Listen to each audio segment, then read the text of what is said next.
എന്തിട്ട് പരിപാടി മക്കളെ, വാരണാസിലെത്തിയിട്ട് റൂം കിട്ടാൻ വേണ്ടി കുറേ കഷ്ടപ്പെട്ടു കേട്ടോ. രണ്ടാളാകുമ്പോൾ കുഴപ്പമില്ല, ഒറ്റയ്ക്കാകുമ്പോൾ കുറച്ച് കഷ്ടപ്പെടാം. അങ്ങനെ ഞാൻ എന്ത് ചെയ്തു വെച്ച് കഴിഞ്ഞാൽ കുറേ നേരം അവിടെ തേര പര നടന്നു, കഴിക്കാൻ പറ്റുന്നതൊക്കെ കഴിച്ചു, കുറേ സ്വീറ്റ്സ് വാങ്ങിച്ച് കഴിച്ചു. ഞാനും അമ്മണിക്കുട്ടിയും കൂടി മുന്നേ വന്നുള്ള കാരണം വന്ന സ്ഥലത്തേക്കൊക്കെ ആദ്യം തന്നെ വെറുതെ ഒന്ന് പോയി നോക്കി, ഒന്ന് ഓർമ്മയായി ഓർക്കാൻ വിചാരിച്ചിട്ട്. അങ്ങനെ ഘാട്ടിലേക്കൊക്കെ പോയപ്പോൾ ഘാട്ടിലൊക്കെ ഫുള്ള് വെള്ളം, ഒരു രക്ഷയില്ല, അമ്മതിരി വെള്ളം, നടക്കാൻ പറ്റില്ല എന്ന് ഉറപ്പായി. അപ്പം അന്ന് എൻ്റെ മനസ്സ് പകുതി എത്തും, ഇവിടെ വന്നിട്ട് 10 ദിവസം നിൽക്കണം എന്ന് വിചാരിച്ചു കഴിഞ്ഞാൽ ഇപ്പോൾ എന്താ ചെയ്യാന്നുള്ള മൈൻഡായി. അങ്ങനെ പിന്നെ വേറെ നോക്കിയില്ല, വെറുതെ നടക്കന്നെ, അല്ലാണ്ട് ഇപ്പം എന്താ ചെയ്യുക.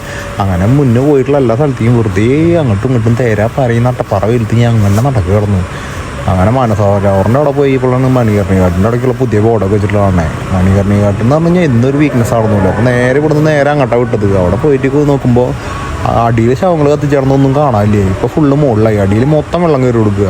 അങ്ങനെ മുകളിൽ പോയപ്പോഴാന്ന് വെച്ചാൽ ഗംഭീര ചൂട്, നിൽക്കാൻ പോലും പറ്റുന്നില്ല. കയറി ഒഴിക്കണേ ഞാൻ വേഗം ഇറങ്ങി നോക്കി. ഇതിന് മുന്നിലൊക്കെ ഒന്ന് ഞാൻ ഫോട്ടോ എടുത്തായിരുന്നു. ഇപ്പോൾ നോക്കി അവിടേക്ക് പോകാൻ പോലും പറ്റില്ല.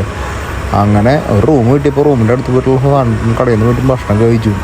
പശയൊക്കെ നോക്കി വെള്ളം കുടിക്കുന്നത് നല്ല ചൂട് അമ്മാതിരി. വീണ്ടും മണികർണിഘാട്ടിൻ്റെ അവിടേക്ക് രാത്രി ഇറങ്ങിയപ്പോഴാണ് പെട്ട് മക്കളെ ഗംഭീര മഴ, ഒരു രക്ഷയില്ല. കാറ്റെന്ന് പറഞ്ഞാൽ അതിനേക്കാൾ വലുത്ത്.